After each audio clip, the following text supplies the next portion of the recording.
Bien, vamos a continuar entonces con la segunda parte de esta clase de evaluación y validación de métodos en el laboratorio clínico, donde ahora vamos a hablar específicamente de lo que es validación analítica. Vamos a hacer un poco de conceptualización de qué es lo que es validación para después entrar justamente a cómo se validan los métodos y por qué es importante hacerlo en el laboratorio clínico. Les recomiendo que para esta clase y para la siguiente vean el glosario con términos de metodología clínica que quedó también en plataforma. Les puede ser bastante más clarificador así porque hay varios elementos que menciono en esta clase, pero de los cuales no hago una definición directamente acá, ¿ya? Así que esos conceptos van a encontrar su definición de forma resumida en ese documento de metodología clínica. Para empezar, tenemos que tener en cuenta que la selección de los ensayos clínicos en el laboratorio que sean apropiados para las demandas que se tiene, obviamente, en el propio laboratorio, es una parte vital de lo que es ofrecer una atención óptima a los usuarios en salud. Muchas veces los métodos que llegan al laboratorio hacen eco de los avances en la atención clínica al paciente, por lo tanto estos métodos muchas veces son adaptados para poder ser introducidos en la realidad del laboratorio. Piensen, por ejemplo, en el caso de que tengamos dos métodos analíticos diferentes para un mismo analito, ¿sí? Tenemos en este caso uno que tiene ese nombre, ¿no es cierto?, que tiene un método químico determinado, mientras que tenemos otro que tiene otro método químico determinado. La pregunta entonces viene a decir aquí, ¿cómo nosotros podemos determinar cuál de estos dos métodos es efectivamente el mejor? ¿Ya? Obviamente el mejor entendiéndolo dentro de los propósitos que se le quiere dar en el laboratorio. Por lo tanto, ¿qué es importante determinar?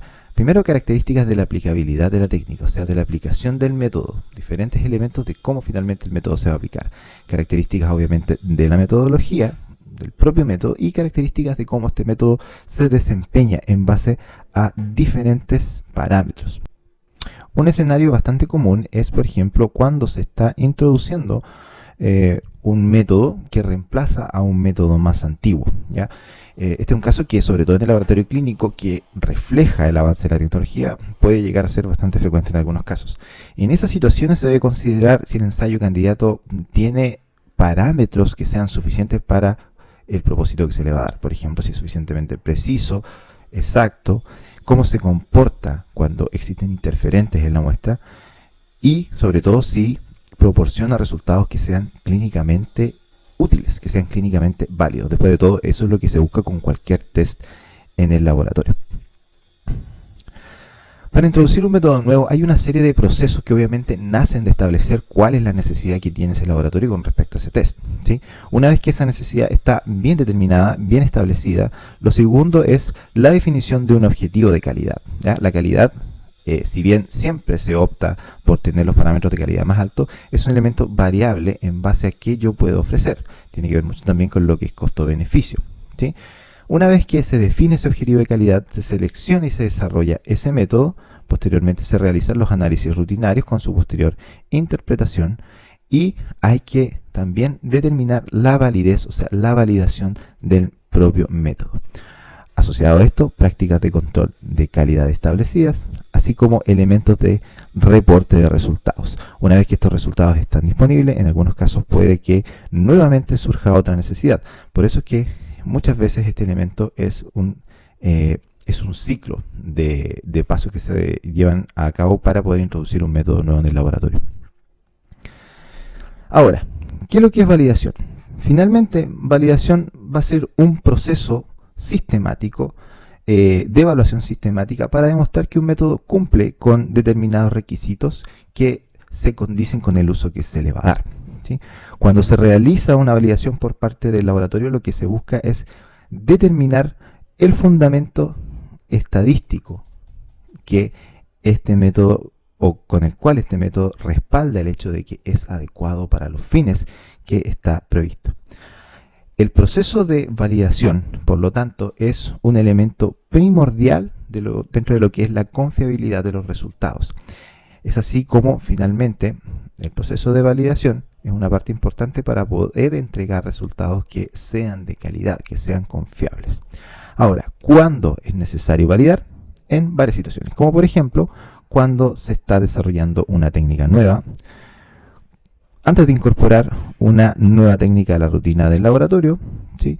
O cuando se desea comparar el desempeño de dos técnicas. En el primer caso es justamente cuando, por ejemplo, una técnica que está publicada recientemente en la literatura científica se quiere adaptar al trabajo en el laboratorio, ¿ya? Lo más probable es que esa prueba no tenga procesos de validación.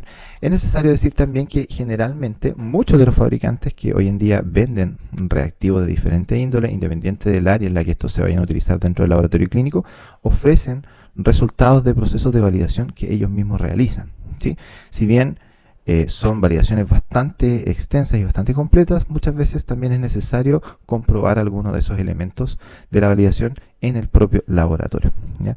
El tercer caso también es un caso que puede ser bastante común, sobre todo en lo que conversábamos recién respectivo a cuando se quiere reemplazar un método con otro, se puede comparar cómo estos dos métodos se desempeñan en la práctica.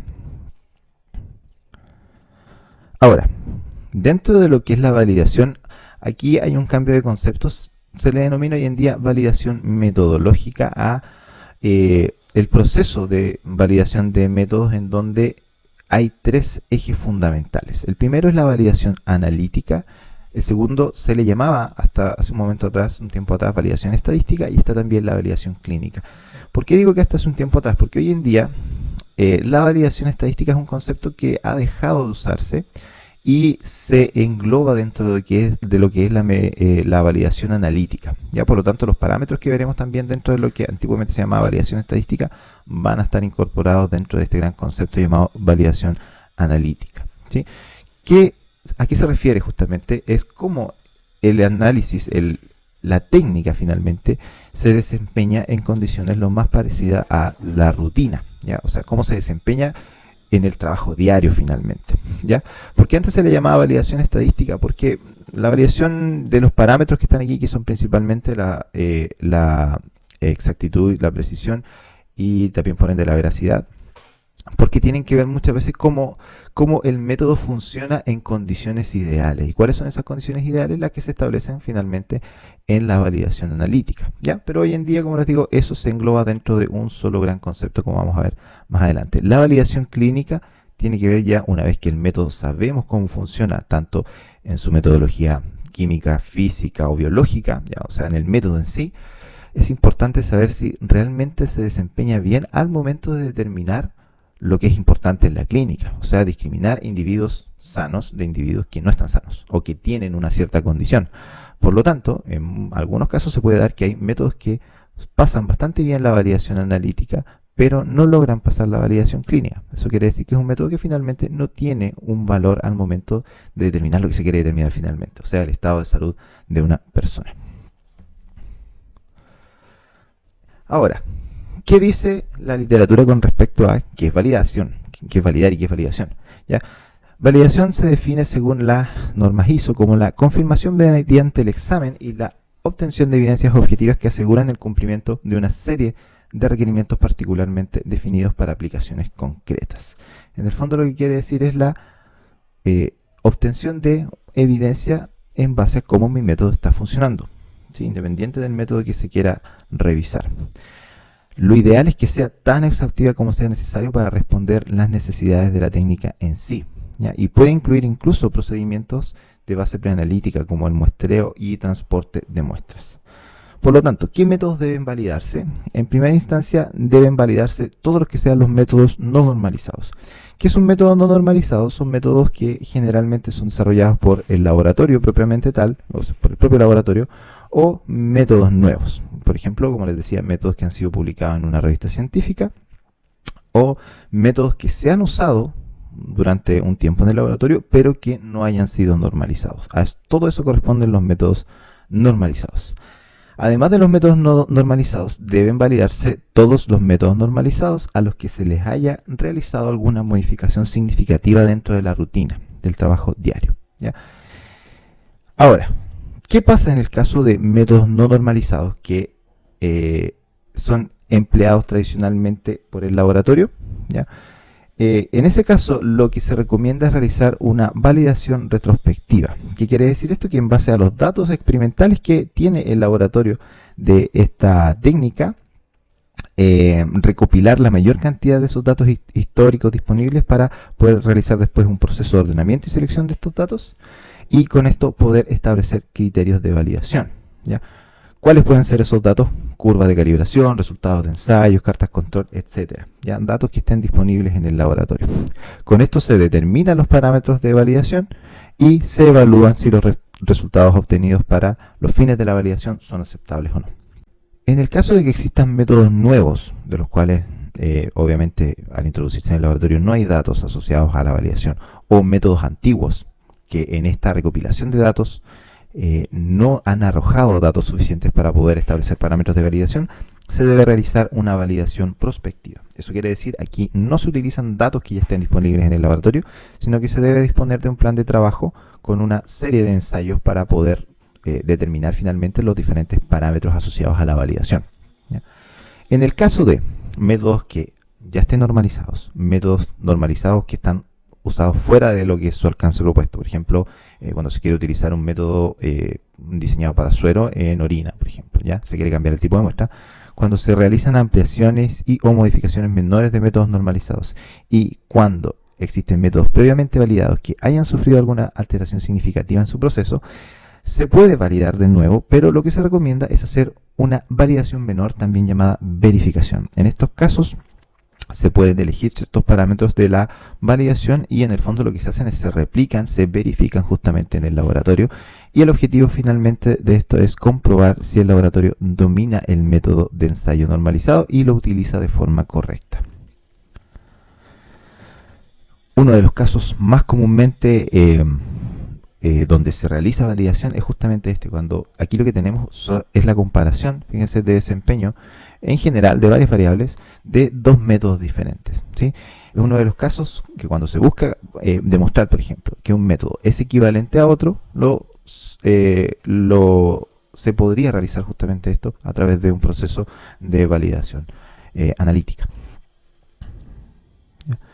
Es importante también establecer un plan de validación, o sea, establecer una serie de pasos con sus reportes e informes a fin de justamente establecer cuáles van a ser las necesidades del laboratorio y llevar un registro apropiado. Si se fijan, acá tenemos un flujograma de cómo se debería establecer este plan de validación. Primero definir qué tipo es el método, ¿no es cierto?, qué principio tiene, se trata de un método normalizado o no, y a partir de eso una serie de pasos hasta poder tener un informe de validación, una revisión del informe que providencialmente puede resultar en la validación de un método o en definir un nuevo método a validar. Si la validación en el fondo no entrega datos concretos sobre que el método es válido para ser utilizado en el laboratorio según los propósitos que se establezcan, muchas veces se necesita recurrir a otro método, ya para que cumpla esa necesidad finalmente. Entonces, el objetivo de la validación, a fin de cuentas, es demostrar que el método utilizado por el laboratorio es adecuado para la aplicación que se propone utilizar, así como también demostrar que las modificaciones que pudieran haberse realizado no afectan su desempeño ni, por ende, la confiabilidad de los resultados que éste entrega, ¿ya? Por lo tanto, ¿qué considerar al elegir un método analítico? Primero que todo, el uso que se le dará. Si va a ser un método, por ejemplo, de rutina, o un método confirmatorio, un método de screening, ¿ya? La carga de análisis. ¿Qué quiere decir esto? La cantidad de test que se van a realizar en un tiempo determinado, ¿sí? Hay test que son, obviamente, muchísimo más demandados que otros, por lo tanto, eso representa una carga en cantidad de análisis que se realizan, por ejemplo, en un periodo de una semana o un mes. ¿Qué instrumentación se va a requerir? ¿Sí? ¿Qué equipos finalmente se necesitan para realizar este método?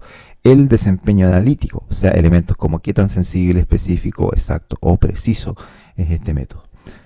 El costo, obviamente, el costo-beneficio que tiene este método, el tipo de muestra que utiliza, el tipo de analito, la seguridad, si es seguro o no utilizar un método u otro, la validez internacional científica, eso quiere decir si está respaldado o no por la comunidad científica, la pertinencia en el tiempo. Básicamente esto quiere decir que el método no sea obsoleto, ¿sí?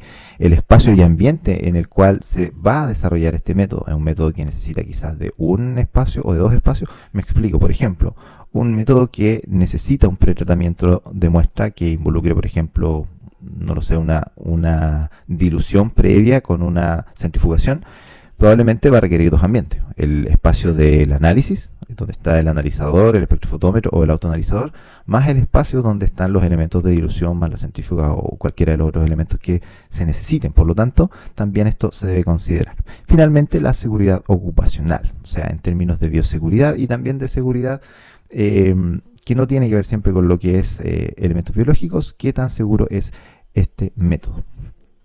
Entonces, dentro de lo que es validación metodológica, hablábamos hasta hace un par de años atrás de tres grandes elementos. Validación analítica, que contiene todos estos elementos que se pueden determinar en el laboratorio, el espectro de absorción, la estabilidad, etcétera, etcétera. Tenemos también la variación estadística y la validación clínica. Hoy en día, como les decía, esto se ha fusionado en un solo elemento, se le llama validación analítica a, bueno, estos parámetros y algunos otros más, y la validación clínica es algo que también hablaremos en el futuro cercano. Por lo tanto, ahora vamos a conversar principalmente de lo que es la validación analítica, que involucra varios elementos de desempeño, como la precisión, la veracidad, que se condice con lo que se llama exactitud también, que vamos a hablar en un futuro video de eso también, la especificidad, selectividad, robustez, etcétera, etcétera. ¿Ya? Vamos a ir viendo cada uno de ellos para una mejor comprensión. Primero que todo, la linealidad. La linealidad se condice mucho con lo que vimos en una clase anterior respecto a lo que es el cumplimiento de la ley de Beer. Esto se asocia principalmente a, obviamente, métodos de análisis químico espectrofotométrico, ¿sí? La linealidad se define como la capacidad de producir resultados proporcionales a la concentración del analito dentro de un rango determinado, generalmente de concentraciones, ya sea de forma directa o por alguna transformación matemática simple. ¿Ya? Vamos a ver también qué significa finalmente esas transformaciones matemáticas. Se analizan muestras de concentraciones bien conocidas o series de muestras que son diluidas en al menos 5 niveles de concentración. Esto se establece de que deben ser al menos 5 puntos de concentración en orden creciente o decreciente. ¿Qué quiere decir en orden creciente? Que, por ejemplo, ustedes pueden tomar un material de referencia de proteínas, ¿no es cierto? Y diluirlo a concentraciones conocidas. Por ejemplo, parten de un material de 10 gramos por decilitro y lo van diluyendo para obtener 5 concentraciones de 2, 4, 6, 8 y la última de 10, o sea, el material sin diluir. O pueden también hacer diluciones seriadas. Diluyen el primero 1 a 2 y los puntos secuenciales los van diluyendo de la misma forma. Así van a obtener siempre una concentración que va a ser la mitad de la anterior, ¿ya? Un método que se usa bastante también en inmunología para realizar mediciones y calibraciones de métodos. Se debe repetir 3 veces de forma independiente. Esto quiere decir que cada elemento debe repetirse al menos 3 veces. Y se grafican los datos resultantes en un gráfico de dispersión, colocando en el eje X los valores de cada concentración y en el eje Y la respuesta correspondiente. En el caso de los métodos espectrofotométricos, la respuesta se corresponde al valor de absorbancia de cada una de estas concentraciones. Es importante que acá, ya lo puse en rojo justamente porque es un gráfico de dispersión, no es un gráfico de puntos, ¿sí? De hecho, pueden ver la diferencia incluso en un programa Excel. Van a ver que los gráficos de dispersión y gráficos de puntos son diferentes. El gráfico de puntos me sirve, por ejemplo, cuando estoy viendo una variable en el tiempo, pero es lo mismo que va cambiando en el tiempo. Acá lo que yo tengo deberían ser 5 puntos diferentes. Otra cosa importante, cuando yo grafico estos resultados, los puntos no se unen, ¿ya? Sino lo que muchas veces se realiza es trazar una línea de tendencia central, que no es lo mismo que unir los puntos. Ya vamos a ver también cómo se realiza esto. Antes de seguir, es importante que hablemos un poco de calibración. La calibración, si bien no es un proceso específicamente que esté dentro de la validación, es un proceso básico en el laboratorio clínico, sobre todo en aquellos que utilizan técnicas ópticas o técnicas espectrofotométricas, ¿ya? No se debe confundir lo que es calibración analítica con lo que antiguamente se llamaba la calibración instrumental. Hoy en día la mayoría de los equipos automatizados y semiautomatizados realizan una comprobación de sus parámetros físico-mecánicos, podríamos decir. O sea, en un espectrofotómetro, por ejemplo, un equipo va a revisar, no sé, por ejemplo, la intensidad de la luz que emite la lámpara, el estado correcto de los filtros, el estado correcto de los engranajes que mueven los diferentes sistemas internos del equipo, etcétera, etcétera. A eso hoy en día se le denomina como autochequeo, ¿sí? En inglés self-check. Por lo tanto, el concepto de autocalibración o de calibración instrumental no corresponde a lo que vamos a hablar ahora, ¿ya? Ahora vamos a hablar de lo que es calibración analítica. O sea, para poder yo determinar finalmente una muestra de concentración desconocida, lo que debo hacer antes es calibrar, ¿ya? ¿Y qué es lo que es calibrar? Básicamente podemos describir una calibración en base a una función matemática, ¿ya? En donde la calibración es la relación entre la señal instrumental I y la concentración del analito X, ¿ya? Por lo tanto nos entrega una función en donde I o la señal, que en el caso de espectrofotometría sería absorbancia, es igual a una función de X. ¿Qué quiere decir esto? La absorbancia es una función de la concentración, siempre y cuando se siga la ley de Beer, ¿ya? Que nos dice que la concentración va a ser proporcional a la absorbancia. Básicamente eso, ¿sí? Si no recuerdan, vuelvan por favor a la clase de instrumentación donde también vimos ley de Beer. La forma inversa, que se denomina función de medición, entrega la concentración a partir de una señal de respuesta, en donde X o la concentración es igual a una función elevado a menos 1 de la respuesta, en este caso la absorbancia. Por lo tanto, podemos determinar una concentración desconocida a partir de una función de la absorbancia determinada por esta ecuación que está acá, ¿ya? Entonces, esta relación se establece mediante la medición de diferentes muestras con cantidades bien establecidas del analito en cuestión. O sea, lo que se hace finalmente, se toman uno o varios calibradores estándar o patrones, son sinónimos, significan lo mismo por estos casos, y se realiza todo el procedimiento analítico en estos calibradores que tienen concentraciones diferentes y se obtiene una respuesta asociada a cada uno de ellos, o sea, un valor de absorbancia, lo que posteriormente se grafica en un gráfico de dispersión. Por ejemplo, vamos a ver cómo sería esto que se le denomina una curva de calibración. Aquí hay una anécdota porque en realidad es una recta de calibración, pero el término curva sigue siendo bastante utilizado, por eso acá lo dejo así, ¿ya? Pero a fin de cuentas, para que algo siga la ley de Beer, todas las curvas de calibración deben ser rectas, finalmente, ¿ok? Así que vamos a ver cómo funciona más o menos esta curva o recta de calibrado o de calibración, ¿ya? Supongan que tienen una serie de datos X y una serie de datos Y, ¿ya? Lo cual se podría graficar de esta forma. Obviamente X siempre lo graficamos en el eje de las ordenadas y en el eje de las abscisas. Podemos hacer la analogía, por ejemplo, de que estos serían valores de concentración crecientes, concentración, no sé, de 1 miligramo por decilitro, 2, 3, 4, hasta 10, y valores de absorbancia, ¿sí? Si la correlación de los datos es perfecta, la ecuación, ¿no es cierto?, que define una ecuación lineal simple, es de I igual a A más BX. En este caso, Y es igual a 0.1 por X. ¿Qué quiere decir esto? Que si yo multiplico X por 0.1, ya voy a ir obteniendo los resultados de Y. ¿Se fijan acá? Si yo multiplico en este caso 1 por 0.1, obtengo 0.1. 2 por 0.1, obtengo 0.2 y así sucesivamente. ¿Qué es este valor de R cuadrado? R cuadrado es un parámetro conocido como índice de determinación. Índice de determinación, ¿ya? En este caso, los valores del índice de determinación están entre menos 1 y 1. El valor de 1 quiere decir de que existe una determinación perfecta. Eso quiere decir que los valores de X determinan siempre los valores de Y de una forma lineal, directamente proporcional.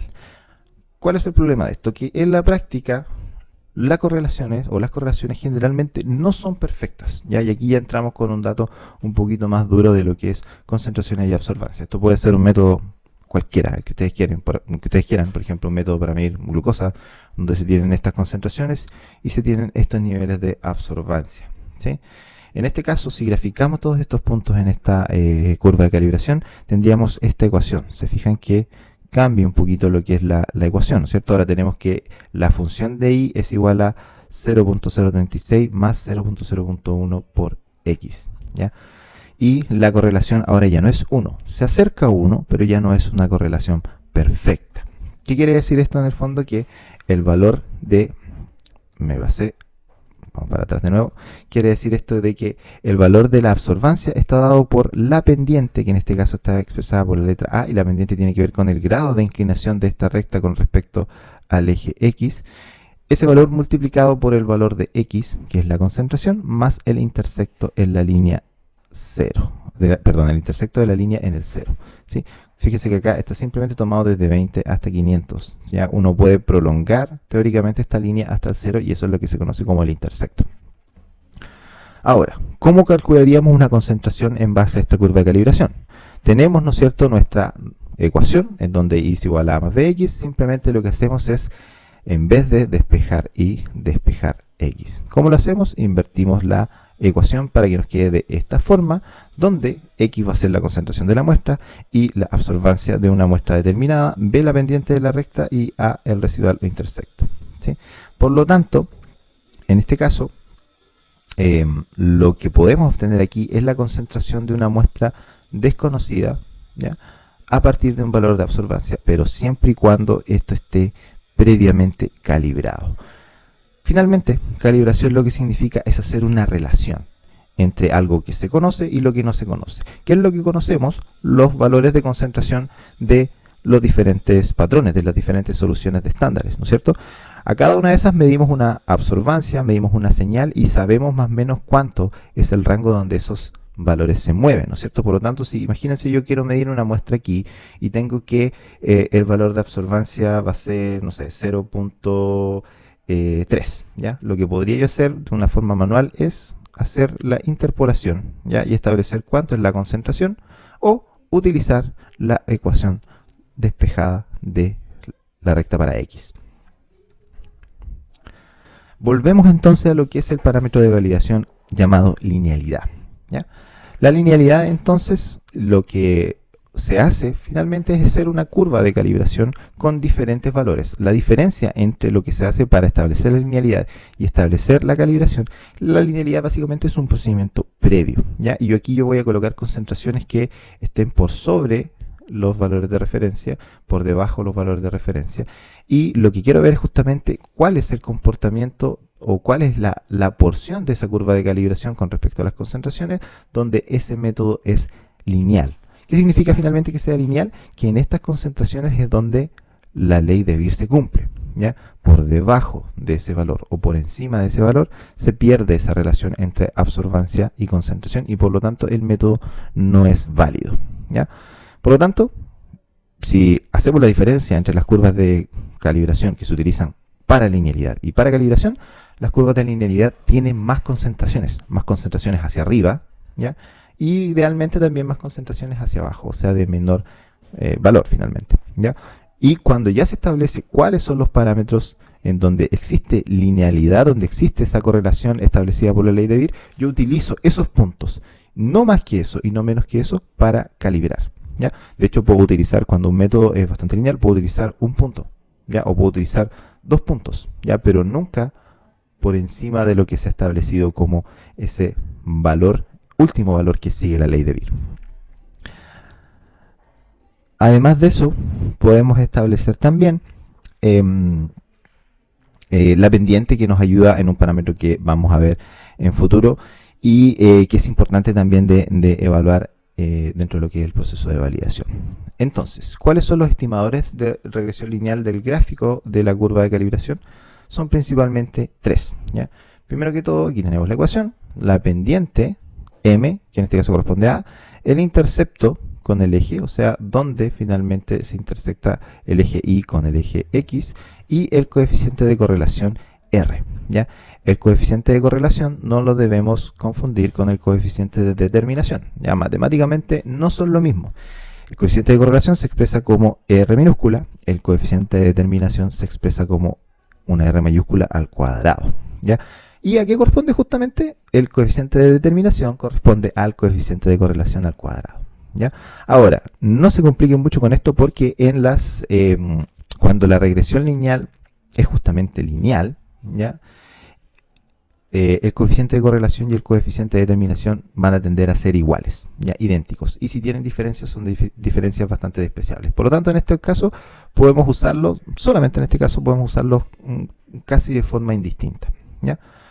Este coeficiente de correlación, por lo tanto, indica el grado de relación entre una variable de concentración X y su absorbancia respuesta Y en una curva de calibración. Entonces, lo que se puede realizar para evaluar esta curva de calibración, que obviamente está hecha con más de un replicado, idealmente 3, se puede realizar una evaluación estadística utilizando una prueba de T o una T-Student, ¿sí? Se calcula el valor de T con n menos 2 grados de libertad y se compara con el valor de T tabulado para el nivel de confianza requerido, que generalmente suele ser con un alfa igual a 0.05, 2 colas, y cuando se requiera para un n que depende de los niveles de calibración, ¿ya? O puntos de concentración. Si ustedes tienen 5 concentraciones o 5 calibradores diferentes, ¿no es cierto? N va a ser igual a 5 y los grados de libertad van a ser igual a n menos 2 igual a 3, ¿ya? Si tienen 7 concentraciones dentro de una curva de calibración, n es igual a 7 y por lo tanto los grados de libertad van a ser igual a 5 o 7 menos 2, que es lo mismo. Si se desea probar entonces si existe una correlación significativa, la hipótesis nula en este caso sería que no existe correlación entre X e Y, ¿ya?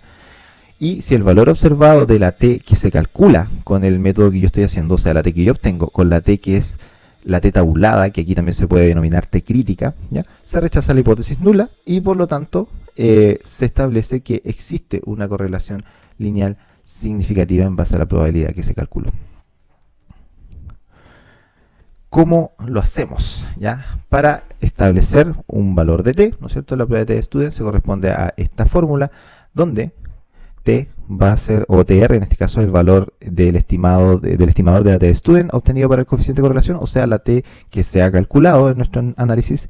R se corresponde al valor absoluto del coeficiente de correlación. Valor absoluto siempre se coloca entre estas barritas y ¿qué quiere decir? Que finalmente R aquí no tiene un símbolo ni positivo o negativo, o sea, raíz para la suma siempre va a ser positivo, ¿sí? La raíz cuadrada del número de datos menos 2, o sea, de los grados de libertad, ¿sí? Acuérdense que la n tiene que ver con la cantidad de concentraciones que estoy analizando en una curva de calibración. Todo esto partido por la raíz cuadrada de 1 menos el valor del coeficiente de determinación.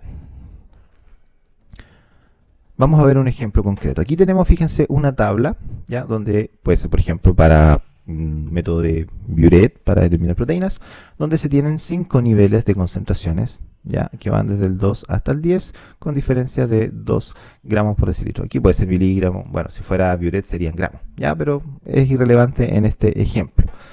Tenemos entonces 3 replicados, aquí están los valores de absorbancia de los 3 replicados, valor de absorbancia media, la desviación estándar y aquí está el coeficiente de variación, que es algo que también vamos a ver más en el futuro. Quiero que se centren sobre todo en lo que es la concentración y el valor medio en este caso. Cuando graficamos esto en un gráfico de dispersión, obtenemos la siguiente curva de calibración para la linealidad. Aquí es algo importante cuando se grafican curvas de calibración, independiente si se hace a mano o se hace con ayuda de algún programa de tabulación o algún programa estadístico. Varias cosas importantes. Los gráficos siempre comienzan en 0.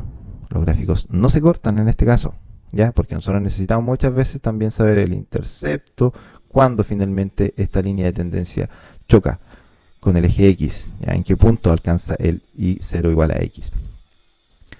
Además de eso, la absorbancia siempre va en el eje Y, la concentración siempre en el eje X, bien etiquetada, ¿ya? Todos los gráficos deben ser autoexplicativos. Eso quiere decir que yo no debería necesitar más información que la que está contenida en este gráfico para poder comprenderlo, ¿sí? Además de eso, los puntos aquí, ustedes se fijan, no están unidos. Lo que hay es una línea de tendencia central. Yo no estoy uniendo los puntos. Y otra cosa importante, se grafican los 3 replicados, ¿ya? Es mucho más valioso en términos de información graficar los 3 resultados más que graficar el promedio, ¿ya?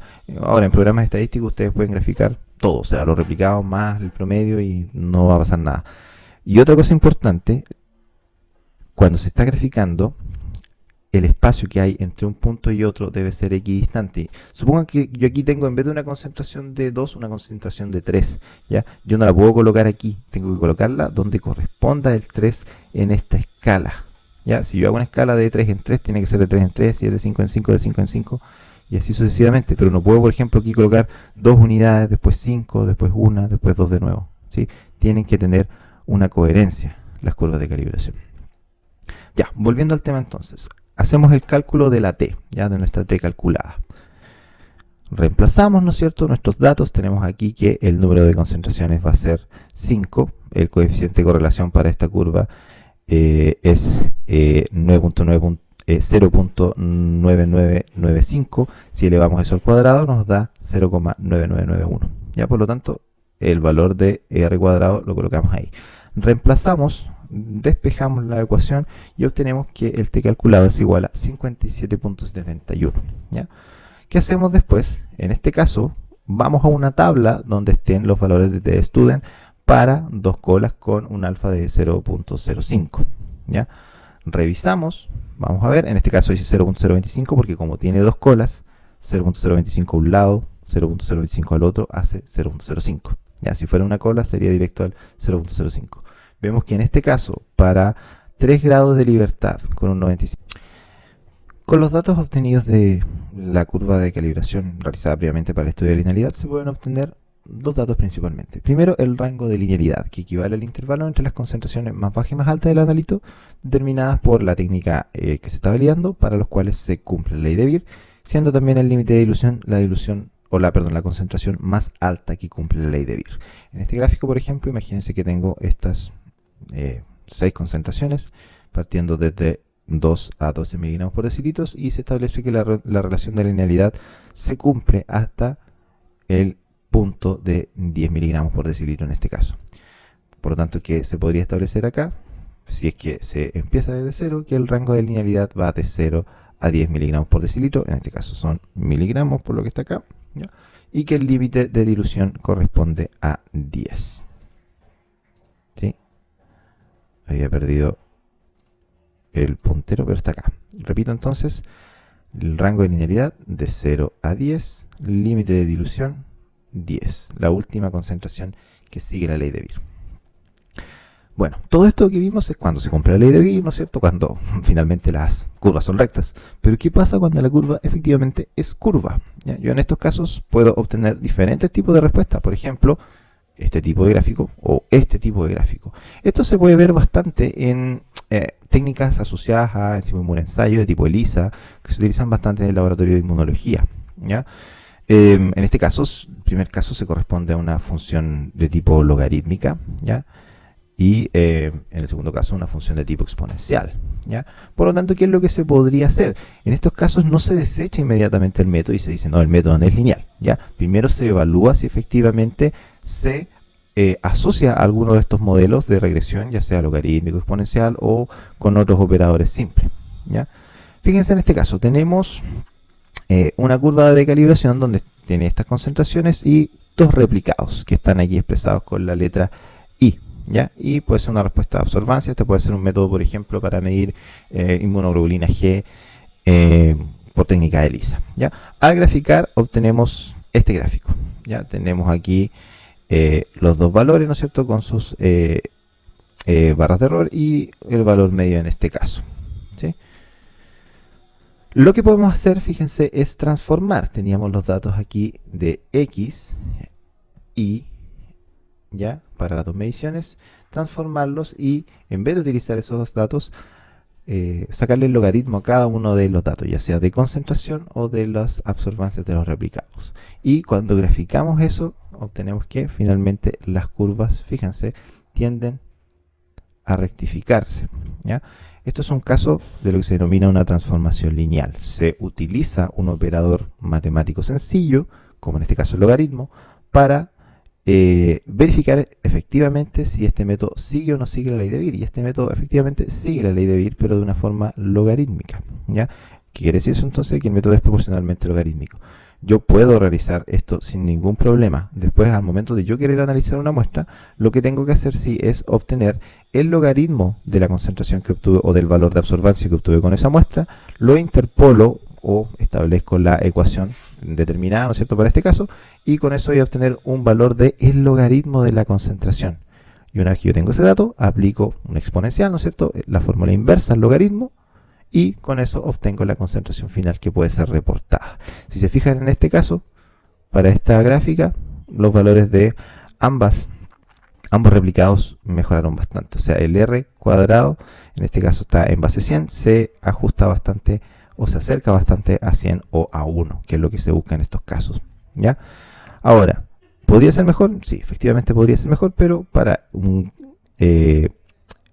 una técnica de este tipo es un valor bastante aceptable también, ¿sí? Ahora, sabemos bastante bien lo que ocurre, ¿no es cierto?, en términos de linealidad y cumplimiento de la ley de Beer en el rango alto, en el rango medio. Pero, ¿qué ocurre en el rango bajo? ¿Ya? No siempre podemos determinar a través de una curva de calibración qué es lo que está ocurriendo en la parte baja, de bajas concentraciones con respecto a nuestra técnica. ¿Ya? Ahí es donde entra el concepto de límites. Existen diferentes límites que van a darnos justamente información de eso, de lo que está pasando con bajas concentraciones. El primer dato es el límite de blanco, llamado también LOB por el acrónimo en inglés Limit of Blank. Y se define como la concentración aparente más alta del analito que se espera encontrar cuando se prueban diferentes replicados de un blanco que no contiene dicho analito. En el fondo lo que ve esto es la mezcla de señal que puede dar una técnica espectrofotométrica determinada en base a la coloración del analito, en base a la coloración de la muestra, pero cuando esa muestra no contiene el analito que se espera. ¿Ya? Esto se replica o se puede hacer eco en lo que se denomina un blanco. Lo que más se utiliza en este caso son blancos de reactivos. Ahora, es importante que el límite de blanco se expresa comúnmente como concentración de analito. ¿Ya? Lo vamos a ver también enseguida.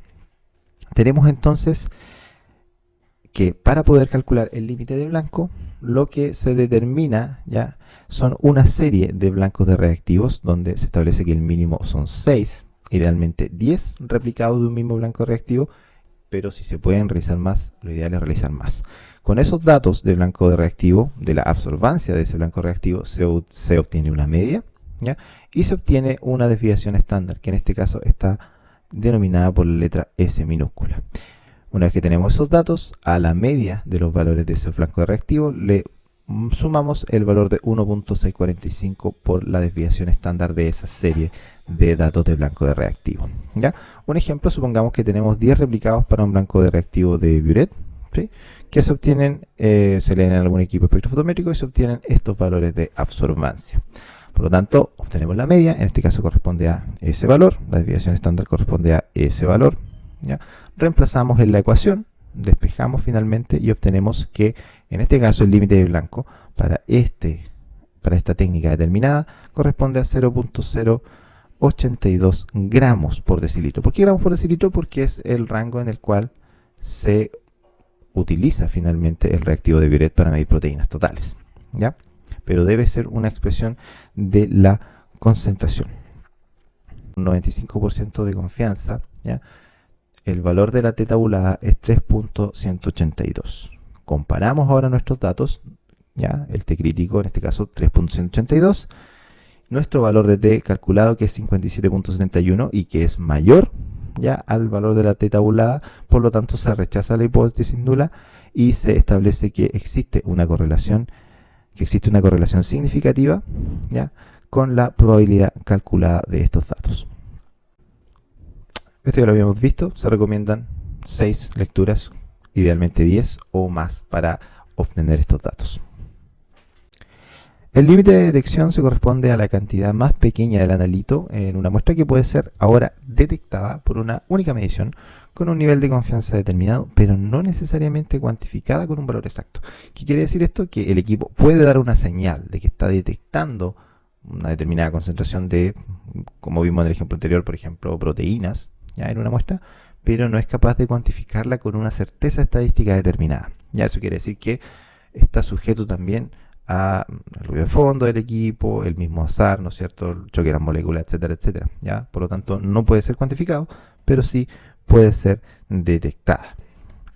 Es comúnmente también expresado como concentración y se puede comprobar midiendo una serie de replicados de una solución de analito a baja concentración.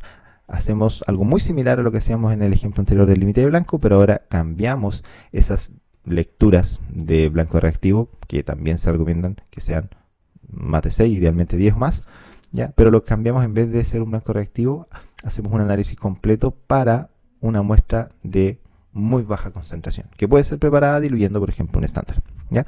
En este caso, la ecuación para poder calcular el límite de detección es la que está acá, ¿no es cierto?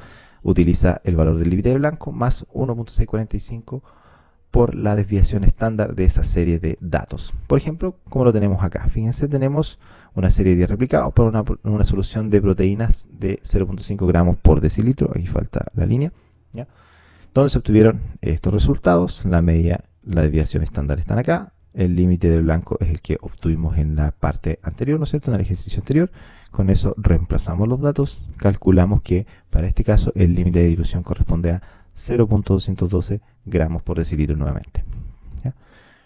Finalmente, el límite de cuantificación es la cantidad más pequeña del analito en una muestra que ahora sí puede ser cuantitativamente determinada con una exactitud aceptable.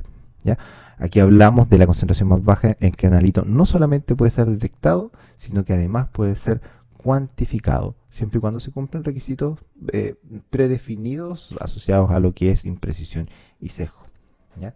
Por lo tanto, es importante que para calcular el límite de cuantificación se deben definir primero los límites aceptables de precisión y exactitud, como vamos a ver también en un futuro.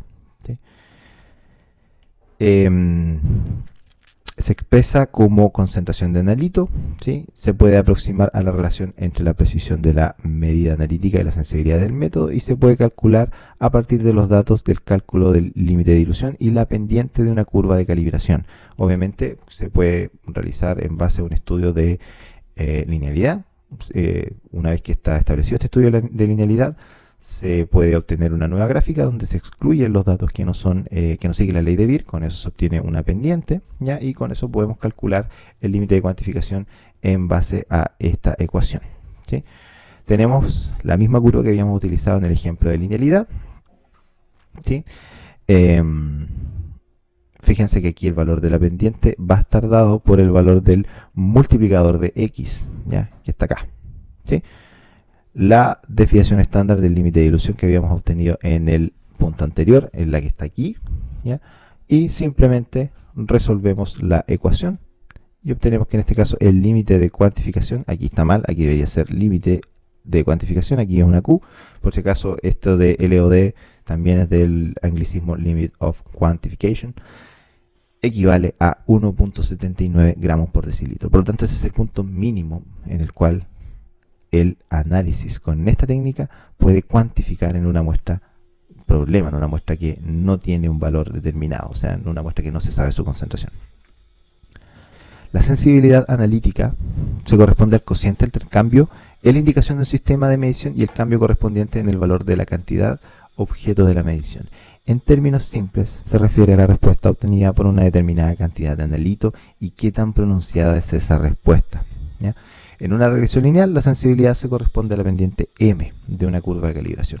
¿Qué sucede acá? Antiguamente se determinaba como un método sensible cuando era un método que tenía un bajo límite de cuantificación. O sea, que podía cuantificar elementos a muy baja concentración. Hoy en día ese concepto ha cambiado. Sensibilidad ya no tiene que ver con los límites que hablamos en el punto anterior, sino que tiene que ver con cuál es el grado de respuesta que da un determinado método a cualquier nivel, ¿ya?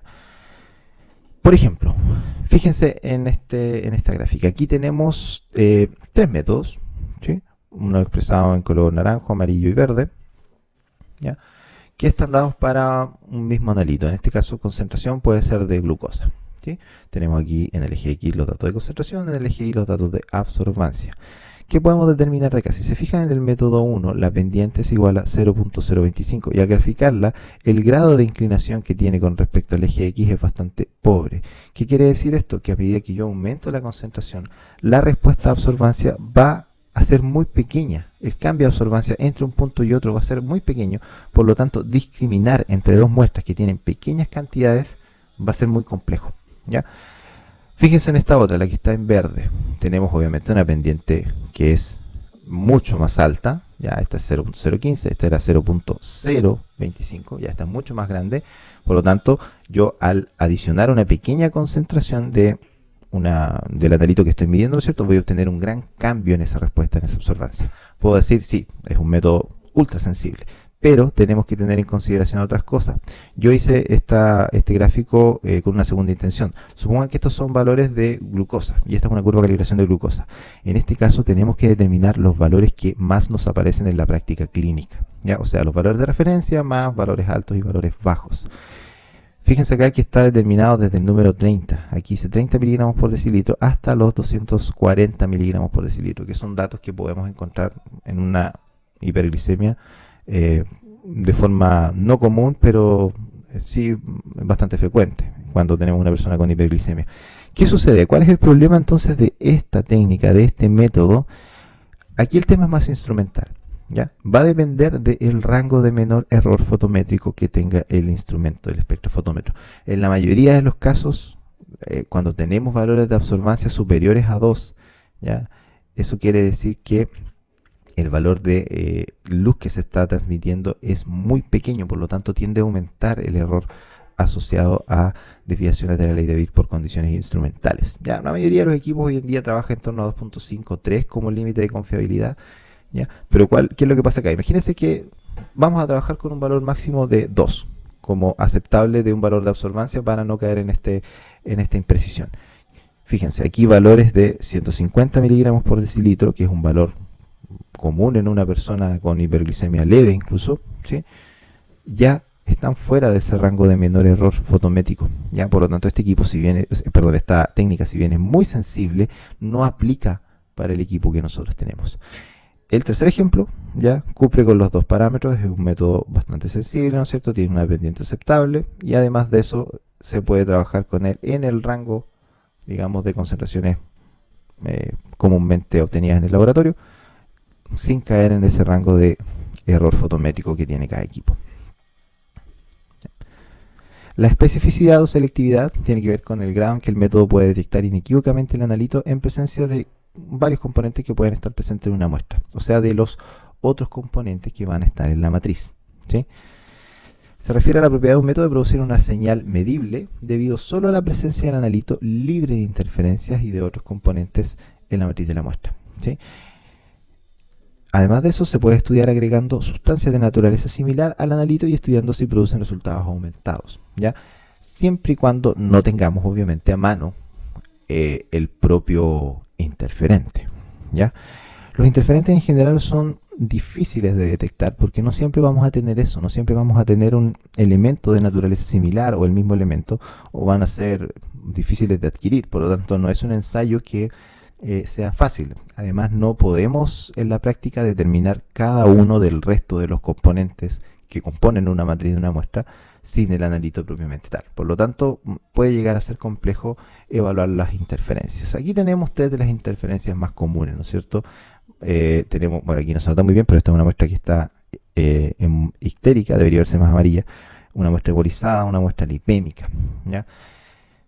En este caso, la interferencia va a ser dependiente del analito o independiente del mismo y puede aumentar o disminuir la medida realizada. Esto quiere decir que un analito puede sufrir, en una técnica determinada, puede sufrir interferencia de tipo positivo o negativa, o sea que van a llevar a un falso positivo o a un falso negativo. En el caso de la espectrofotometría, el espectro de absorción o espectrograma es lo que entrega más información, sobre todo cuando se compara un espectrograma de una muestra sin el interferente con una muestra con el interferente.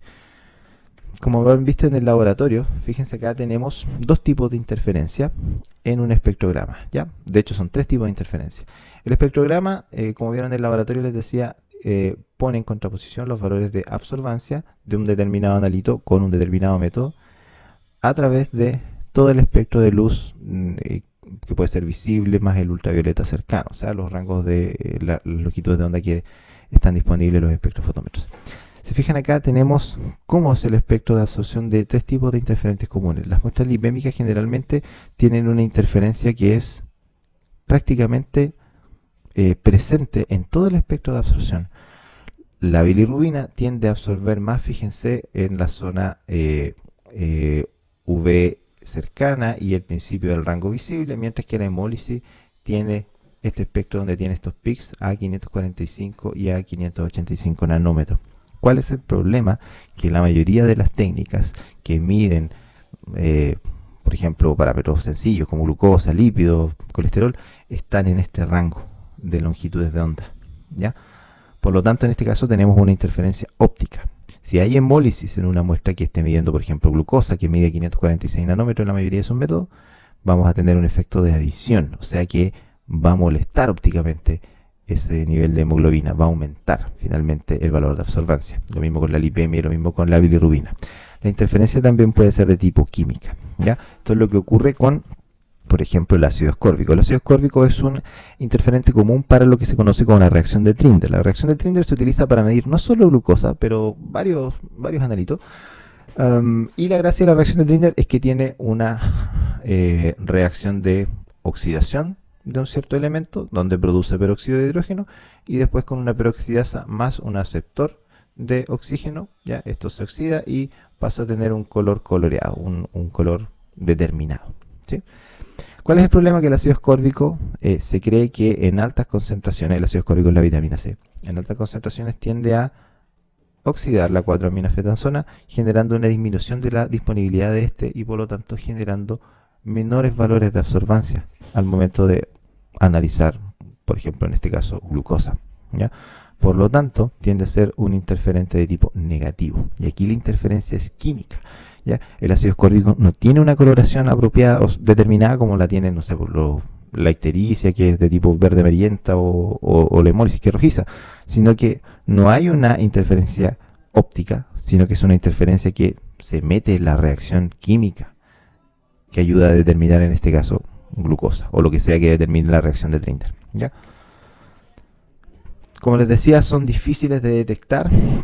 Generalmente los fabricantes son quienes determinan cuáles son los interferentes y así lo informan. También la literatura científica en este caso puede ser de ayuda. Hay que prestar sobre todo bastante atención a los resultados de pacientes que tienen condiciones clínicas asociadas con los interferentes más comunes. Enfermedades hepáticas, fallas renales, embarazo, donde se pueden presentar interferencias como, sobre todo en estos casos, hemólisis y ictericia, ¿ya? También en muestras lipémicas, en pacientes que tienen hipercolesterolemia o que tienen otras condiciones asociadas al metabolismo lipídico, también especial énfasis en la observación de las muestras. Investigar si existen incongruencias con el cuadro clínico también es bastante importante, siempre tener en consideración ese criterio clínico, ¿ya? Las muestras no se mandan por sí solas, sino que tienen que responder a algún cambio fisiológico que puede también estar evidenciado en el cuadro clínico. ¿Y cómo hacemos esto? Principalmente inspeccionando las muestras visualmente, buscando a estos interferentes, ¿ya? También se puede utilizar un concepto determinado que se llama índice sérico, en el cual se obtiene un valor que se resta, ¿ya?, al valor de absorbancia de la muestra cuando el equipo o la técnica detecta que hay un cierto valor de estos interferentes, ¿ya? No voy a entrar en detalles en esto, eso da para otra sesión, pero que me interesa que sepan que existe también este concepto denominado el índice sérico.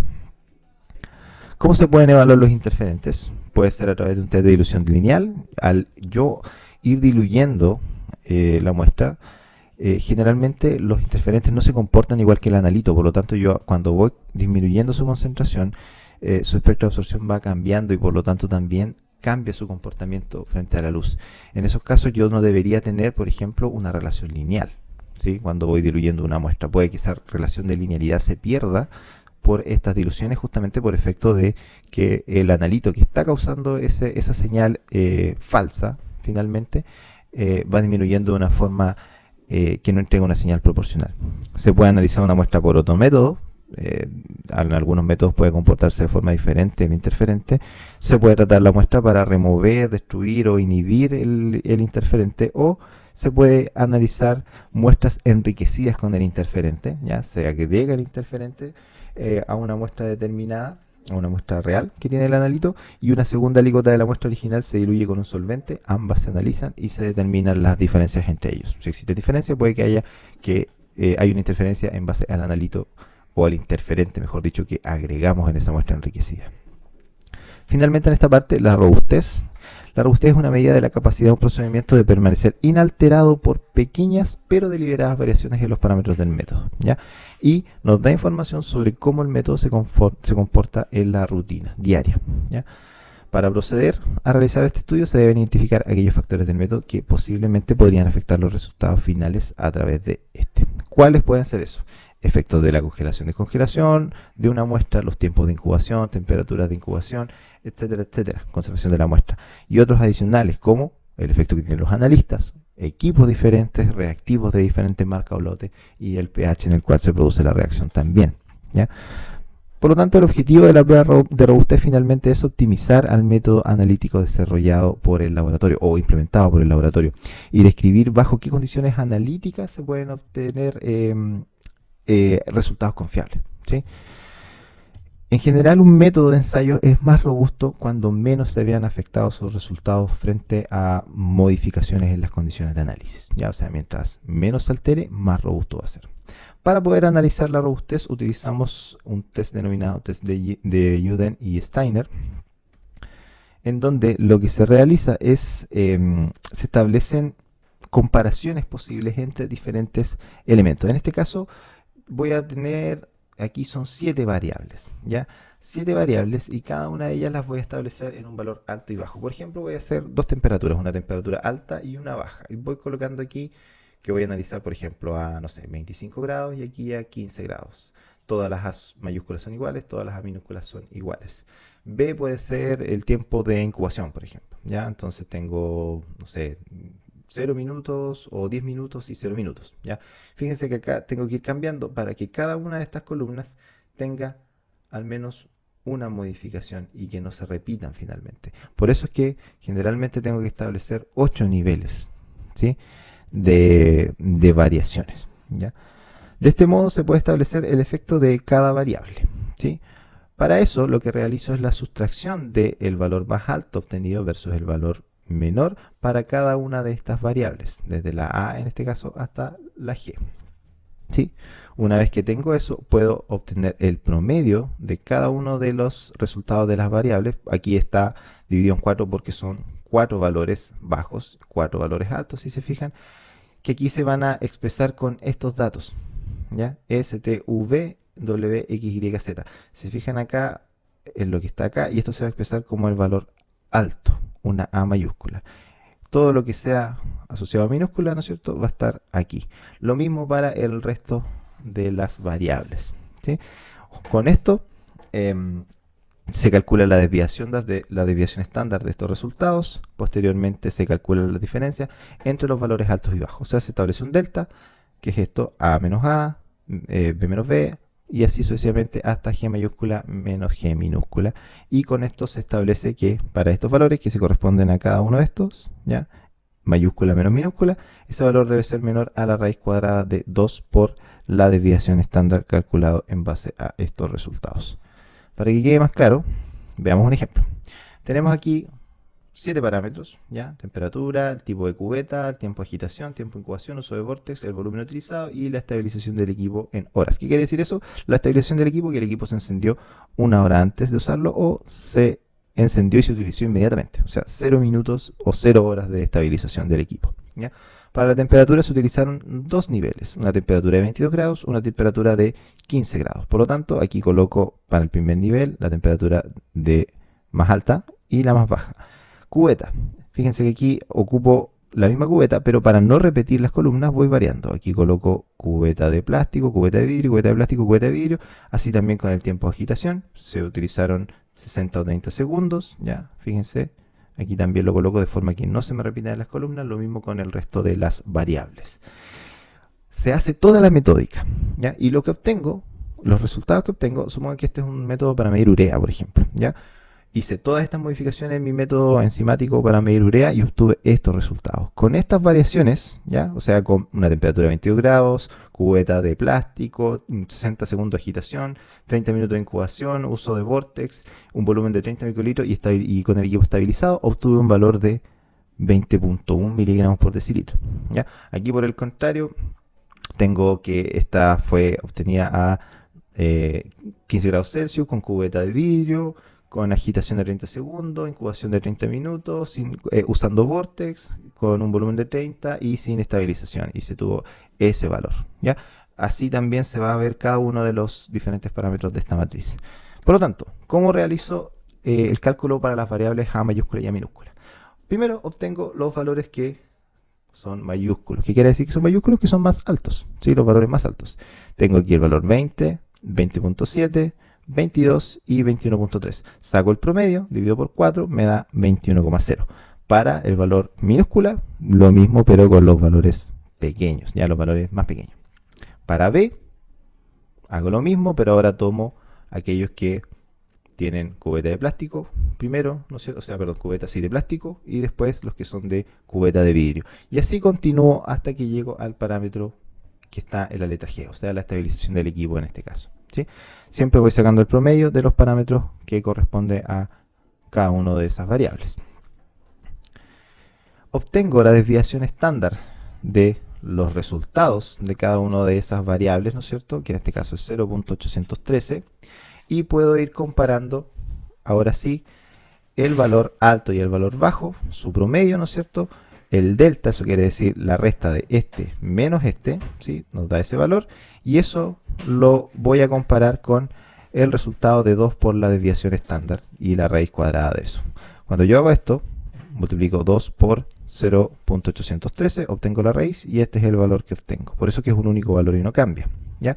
Luego hago la comparación, ¿ya? Si el valor de la diferencia de este delta es mayor al valor de la raíz cuadrada de 2 desviaciones estándar, en ese caso se dice que el método es sensible a esa variable. En este caso, el método solamente es sensible a la variable d, ¿ya? Que en este caso, vamos a ir para atrás, se correspondía a el tiempo de incubación en minutos, ¿ya?